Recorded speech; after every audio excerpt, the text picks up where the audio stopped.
welcome to the channel and part 2 of the October new book releases video.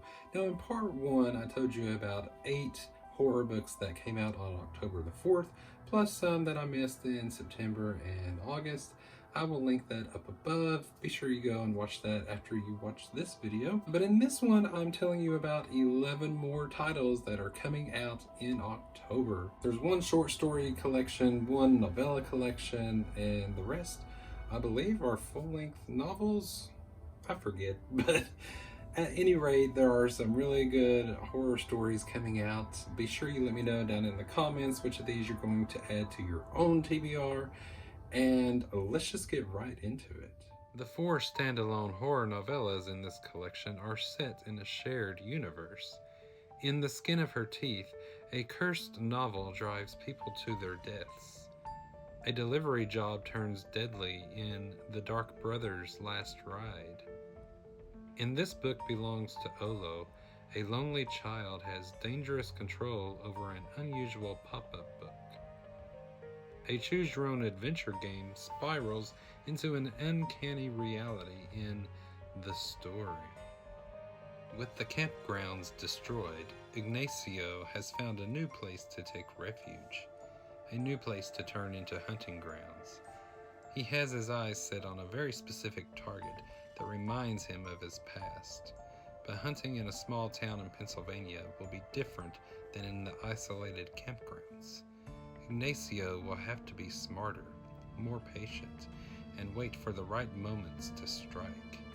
The perfect time, he'll come to find out, is on the night of ghouls and goblins and witches.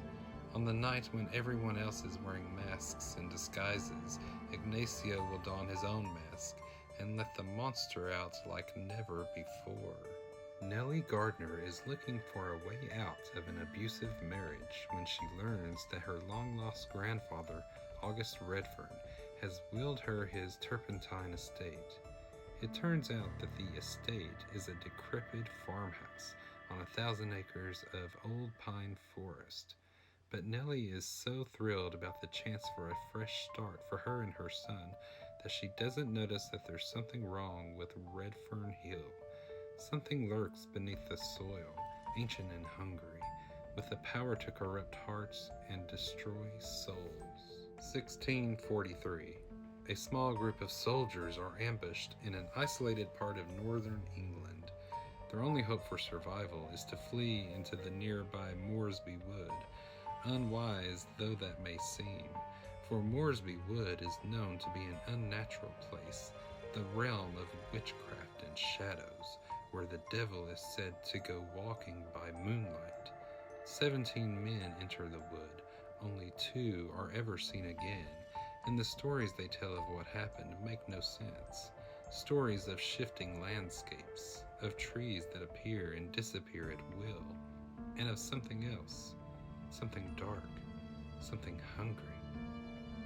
Today, 5 women are headed into Moresby Wood to discover once and for all what happened to that unfortunate group of soldiers.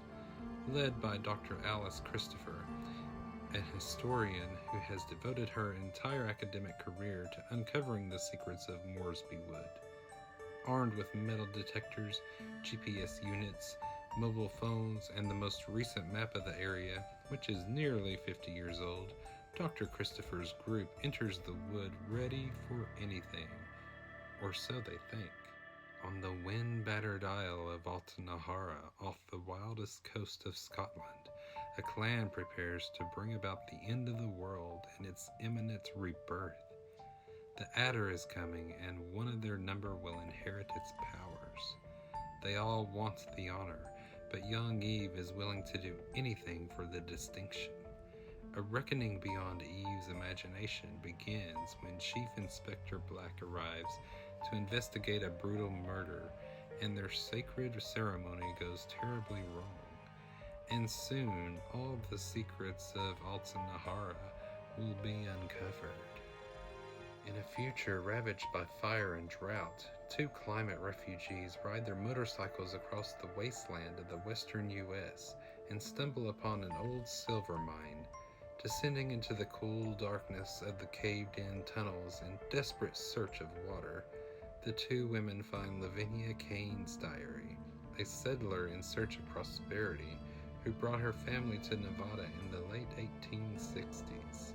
But Lavinia and the settlers of the western town discovered something monstrous that dwells in the depths of the mine, something that does not want greedy prospectors disturbing the earth. Whispers of curses and phantom figures haunt the diary, and now, over 150 years later, trapped and injured in the abandoned mine, the women discover they're not alone. With no easy way out, the monsters are still here, and they're thirsty. Peyote Trip has a pretty good gig in the deals department on the 5th floor of hell. Sure, none of the pens work, the coffee machine has been out of order for a century, and the only drink on offer is Jägermeister. But Pei has a plan, and all he needs is one last member of the Harrison family to sell their soul. When the Harrisons retreat to the family lake house for the summer, with their daughter Mickey's precocious new friend Ruth in tow, the opportunity Pei has waited a millennium for might finally be in his grasp, and with the help of his charismatic co-worker Calamity, he sets a plan in motion. But things aren't always as they seem, on Earth or in hell, and as old secrets and new dangers scrape away at the Harrisons' shiny surface, revealing the darkness underneath, everyone must face the consequences of their choices. One could argue the story begins the night Allegra Douglas is awarded Distinguished Chair in Philosophy at her top-tier university in New York, the same night her grandmother dies, or before that, the day Allie left Birmingham and never looked back, or even before that, the day her mother disappeared. But for our purposes, Allie's story begins at the end, when she is finally ready to tell her version of what happened with a white supremacist named Matthew Strong.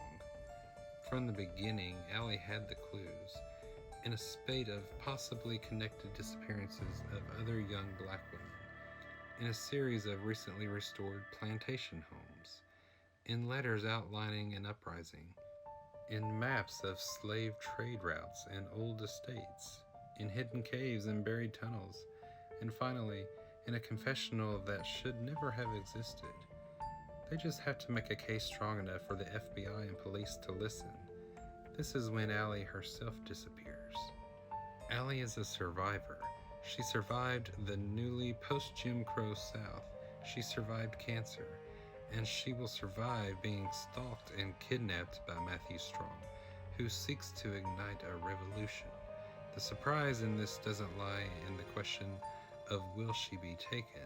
It lies in how she and her community outsmart a tactical madman. From the author of the viral sensation Things Have Gotten Worse Since We Last Spoke comes They Were Here Before Us, a novella written in pieces, designed to be consumed as a single thematically cohesive work. The only thing more brutal than nature is love. When young Henry Thorne is kidnapped and held prisoner in a remote farmhouse surrounded by miles of forest, he finds himself connecting with a strange force living in the woods, using that bond to wreak havoc against his captors. Unknown to the boy, however, is that this ancient being has its own reasons for wanting the interlopers gone. There is something hidden beneath the house, tucked away in the dark, damp root cellar, waiting for its return. Struggling with money, raising a child alone, and fleeing a volatile ex, Jess McMahon accepts a job caring for an elderly patient, Flo Gardner, a disturbed shut-in and invalid. But if Jess can hold this job down, she and her daughter Izzy can begin a new life. Flo's vast home, Nerthus House, may resemble a stately vicarage in an idyllic village, but the labyrinthine interior is a dark, cluttered warren filled with pagan artifacts. And Nerthus House lives in the shadow of a malevolent secret, a sinister enigma determined to reveal itself to Jess and to drive her to the end of her tether. Not only is she stricken by the malign manipulation of the vicarage's bleak past, but mercurial flow is soon casting a baleful influence over young Izzy. What appeared to be a routine job soon becomes a battle for Jess's sanity and the control of her own child. So those are the rest of the titles that are coming out in October. They all sound really great. My favorite one, I think, out of this list is probably Sign Here. I really want to read that at some point. So did you learn about any new titles from this video? I always enjoy hearing from you guys. Be sure you let me know down in the comments which of these you're going to get. Which of these you might have read already or already picked up. I'd love to know that as well. Thank you all so much for watching. I hope you have a great October, and I will see you in the next one.